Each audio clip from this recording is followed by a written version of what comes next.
For centuries, the Garden of Eden was a myth, a bedtime story, a lost paradise that existed only in the pages of scripture. But what if modern technology, completely by accident, found a map to its real location? This isn't a conspiracy theory. This is a story of geology, ancient texts, and the unblinking eye of NASA's satellites.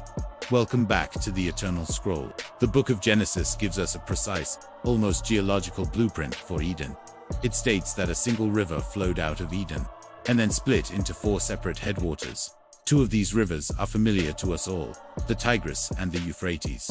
This immediately anchors our search to a real-world location, ancient Mesopotamia, the cradle of civilization in modern-day Iraq. But the Bible describes 2 other rivers that have vanished from all modern maps. The Piscean, which was said to flow through the land of Havilah, a land rich with gold, and the Gihon, which was said to flow through the land of Cush.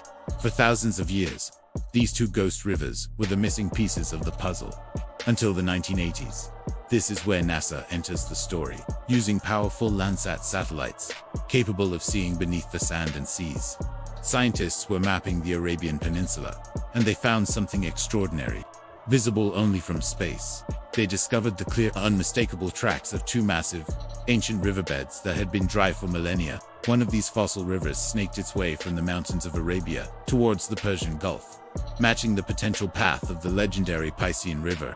So now, we have a potential location for all 4 rivers, all seemingly converging in one area, the northern end of the Persian Gulf.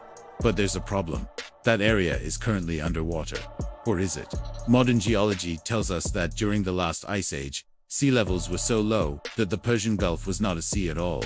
It was a lush, fertile valley, an oasis of life in an otherwise arid region, watered by 4 great rivers, a sunken paradise. So, was the Garden of Eden a real place, a fertile valley that was tragically flooded by the rising seas at the end of the Ice Age? A story of a lost paradise, passed down for generations, that became the legend we know today.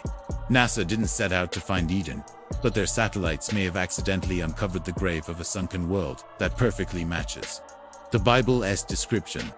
The full story, and the other evidence we have, is waiting for you in the main video on our channel.